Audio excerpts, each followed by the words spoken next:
because I learned my lesson doing that.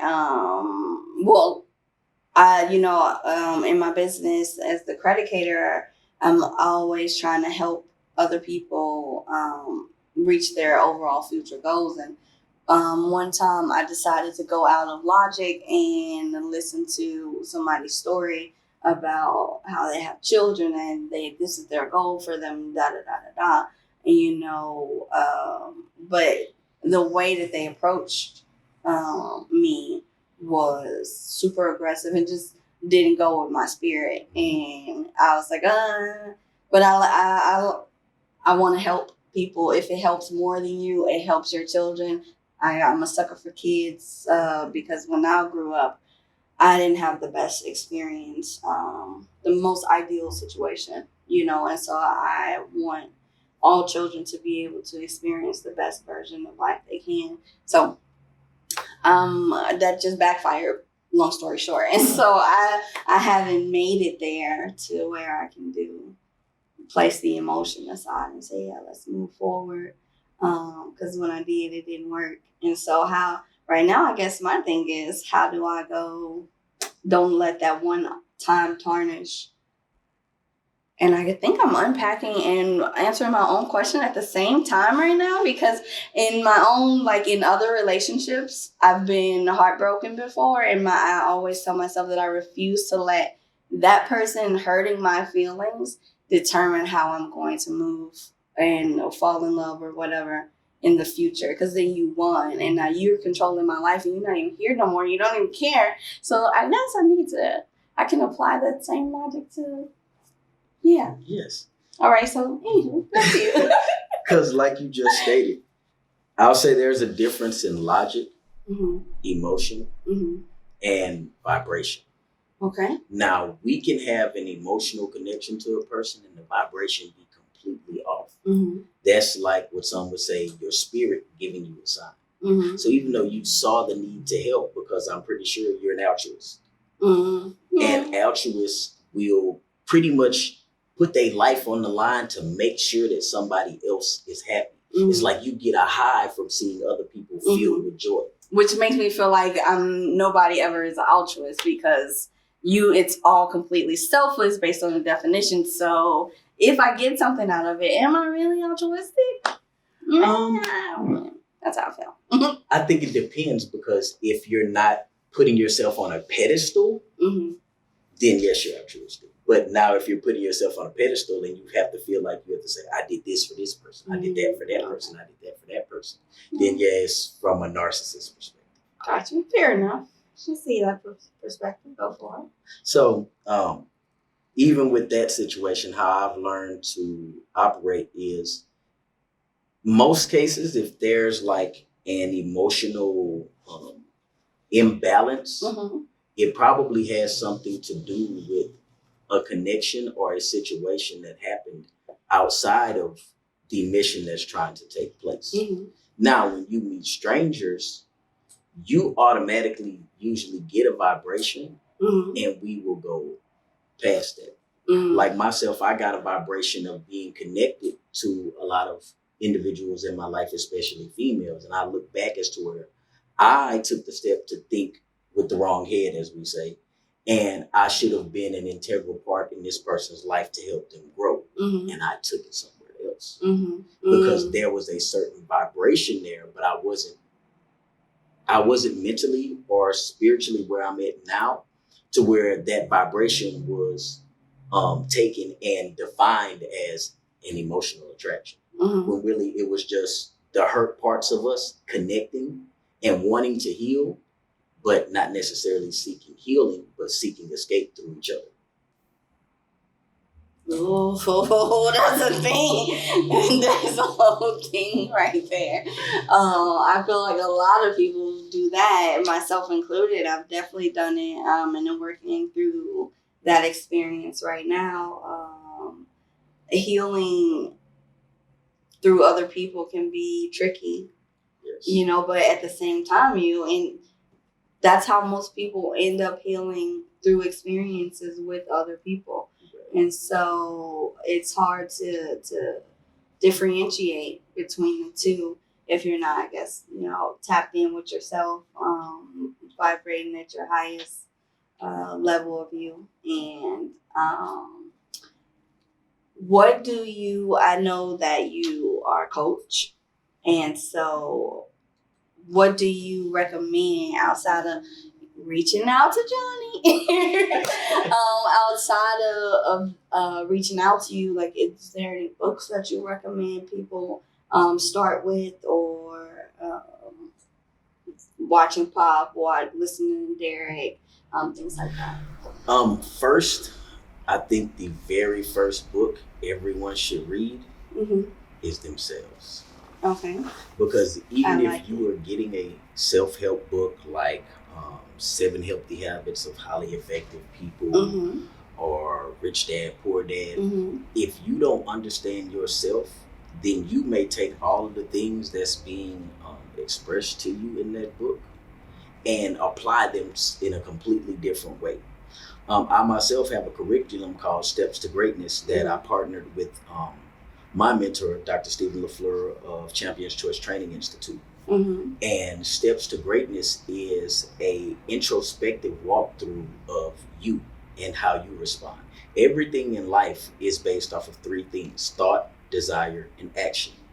Your thoughts are based off of your desires. Your desires are what fuel your motivation for certain actions that you take, or even how you respond or react to situations. And at some point in time, even if you operate in response or reaction to another person, that can later become a part of your character.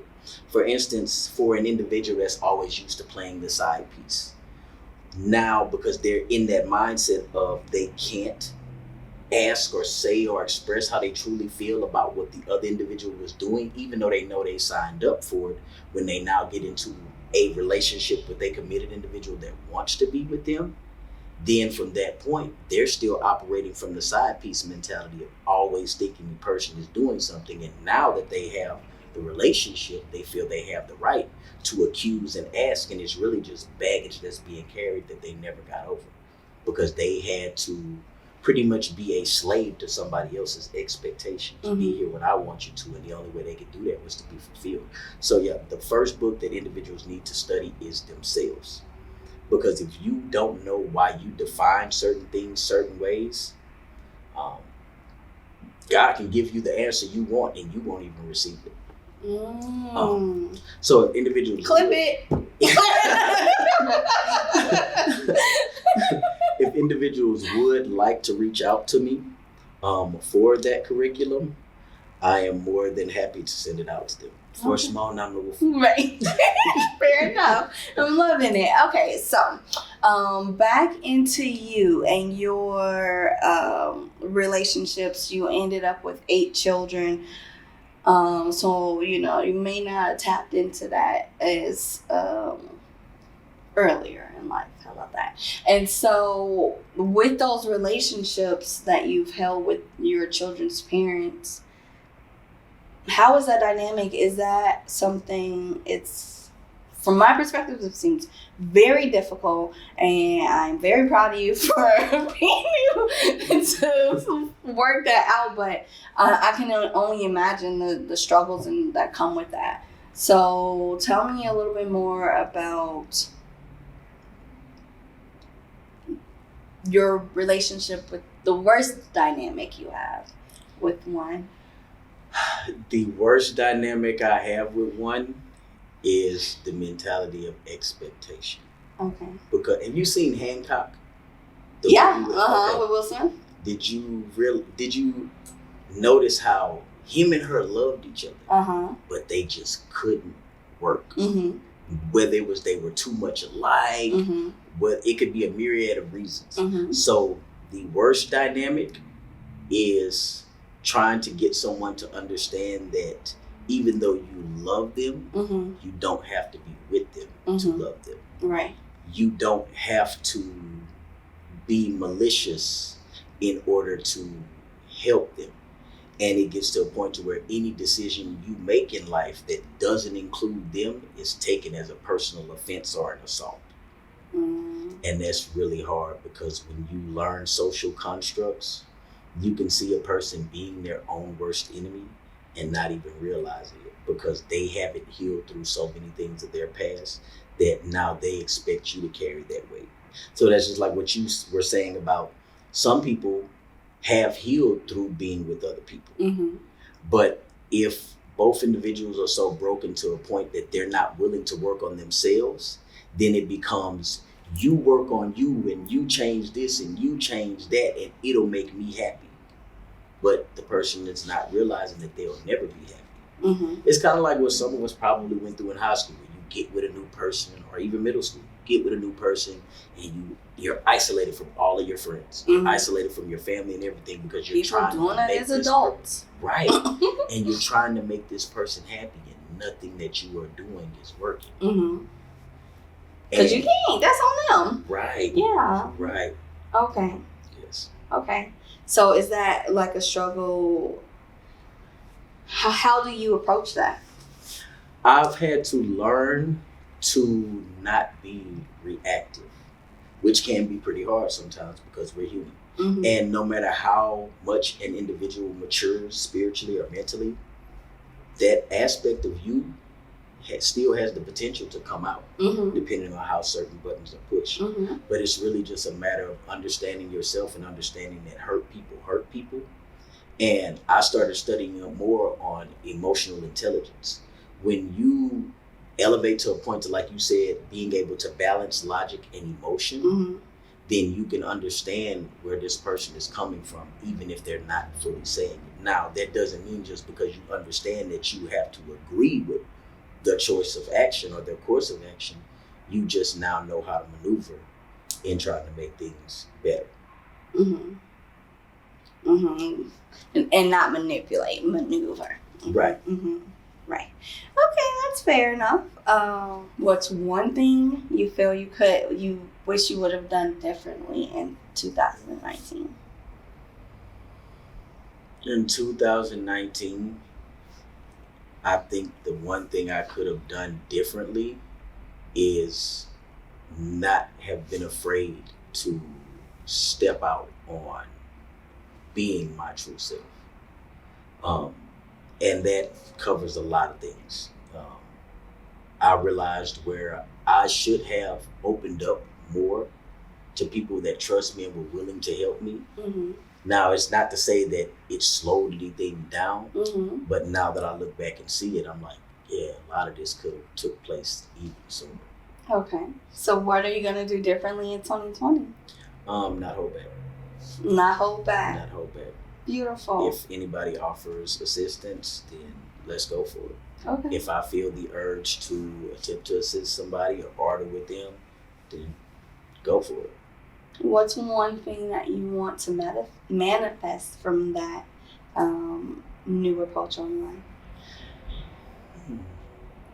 The one thing I want to manifest from that true approach is being a catalyst for other individuals to not be afraid to step out on their dreams. I like it. Yes. I like it. Okay. So how? Yeah. You answered that. That's that. So how can the people reach you? How can they get your curriculum for a nominal fee? You can reach me at Johnnie, JOHNNY _Sallie, SALLIE _junior. Or you can also go to my other page, Loyalty Life Legacy. You can email me at johnnysallie@loyaltyLifelegacy.com. Life spelled LYFE. You can also go to www.loyaltylifelegacy.com. And I have shirts, mugs, I'm putting jackets, hoodies. The curriculum is on there. There is also another aspect of the curriculum to where you can become a life coach yourself. But you first have to go through the basic curriculum and answer the modules, and that setup can be explained and worked out to you once you email. All right, that's so exciting. I personally feel like you should definitely reach out. The information he has been providing, the way he's answered these questions today, I would trust him to coach me down a positive path in my life. So I recommend you do the same. My name is Darian once again, and thank you for tuning in to Unpacking, where we unlearn what's unhealthy. Facts. Oh, now you want to talk.